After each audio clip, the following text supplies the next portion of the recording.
So we've got this one here. He's lodged up in there.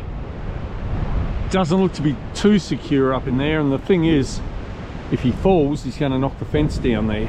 Then down here we've got another one that's not so large in diameter.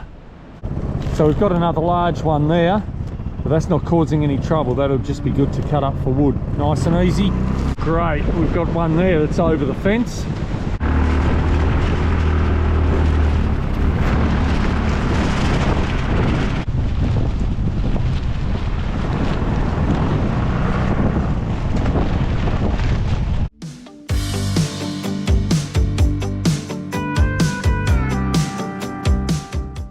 We need to work some calves. We've got 3 over here that I think it's really going to be fun getting them in. They are very, very skittish, and I think they're going to run everywhere. So what we've got is an electric fence across here to narrow the area that they can run around in. Hopefully we can round them up into the yard. Anyway, fingers crossed. Let's see how we go with it.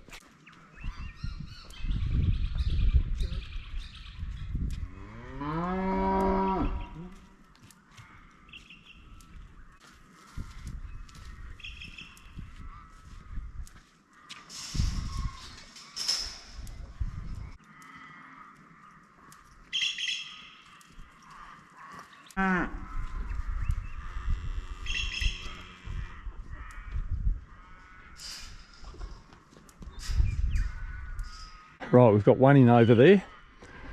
Just got to get these others in, whether we can or not. I'm not 100% sure. Right, well that worked out good. We got ended up getting 4 of them done. We got a half-grown one done. The bull that kept trying to get out, they were a lot less trouble than what I expected. So that was a relief, and it's a relief after you get them all done, that's for sure. Okay, for anyone who doesn't know, what we've got here is an electric fence energizer. Runs off the power. It's one of the very few that we've got that aren't Gallagher fence energizers, but it's not a bad one. It's made in New Zealand. 12 kilometres it does, or about 18 acres. That's what it says there. That's what it powers up to. So you've got your power coming from the red. I've got it coming into a gate here where I can just flick that up and turn it off. This is the earth wire, and of course we'll go out here, and the earth wire goes onto a peg outside here, driven into the ground. The ground's wet. We should be getting a good kick through it, but it seems that I'm not. So I'm gonna go around, test it in sections with my little tester here, and let's go and see what we can find and see if we can get it going a little bit better.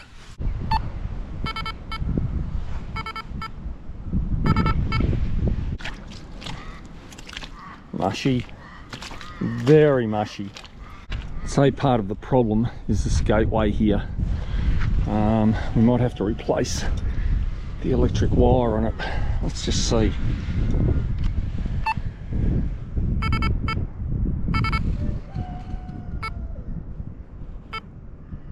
Okay, so that's got a 9 to it there. So in theory, we should have a 9 across here, but I don't think we've got anything. Let's see. Yeah, nothing. Okay, instead of mucking around too much with this, I think what I'm going to do is actually replace this wire that goes across here.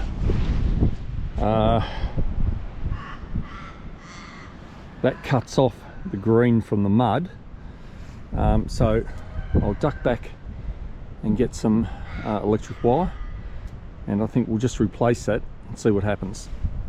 You can see here, this is all pretty crappy. There's a lot of knots in it, so I'll just replace it, and hopefully that fixes it. Right, unhook that from there, we'll hook it up to the power. Okay, let's see how we've gone with it. What we need to do is make sure that we've got some power on the other side of that gateway over there.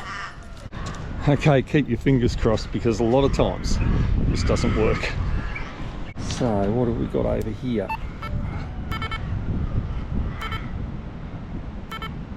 It's 8.9, so that's good. What's on here? Because remember we had nothing on here. 7, great. Electric fences can be very touchy things, especially if you touch one. But yeah, they can be hard to get going and hard to find the fault. But these little fault finders are great for helping you find any problem. It could be that we've only got a cobweb touching on it. You really don't know, but we'll just go along here, have a bit of a look, because I'm pretty satisfied with the way that it is at the moment. If we can get it just a little bit better, that'd even be better. Okay, so we got the calves done the other day, and we've still got an electric fence over there that we put up to make a yard for them, so I guess we better go and tidy that up, and then we'll go and move an electric fence, so we've got a place to put them into tomorrow to do a bit of strip grazing. It's very windy outside. It's supposed to be even windier tomorrow. Oh, just fantastic. I'll be pleased to get a day without, first of all, rain, without it being so cold, and without it being so damn windy.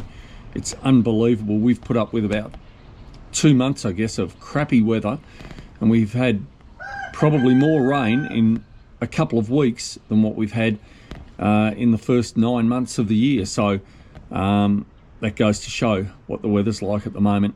Anyways, we'll go and do this, get it all tidied up, then we're set for tomorrow. Here's a little tip for you. If you're just starting out on electric fencing, you're having a lot of experience with it, take my tip. It really does help if you've got a good system of storing it. We tend to use hose reels to roll the electric tape up on.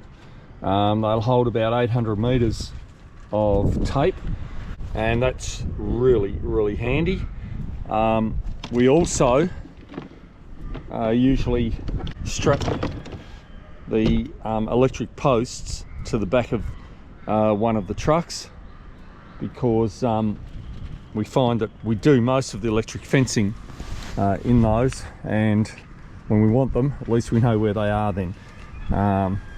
We also run around on the buggy, which is very handy, but if you've got a good way of storing your tape and your tread-ins or whatever, your electric fencing gear, it does make a hell of a difference. Well, what a morning it's been here.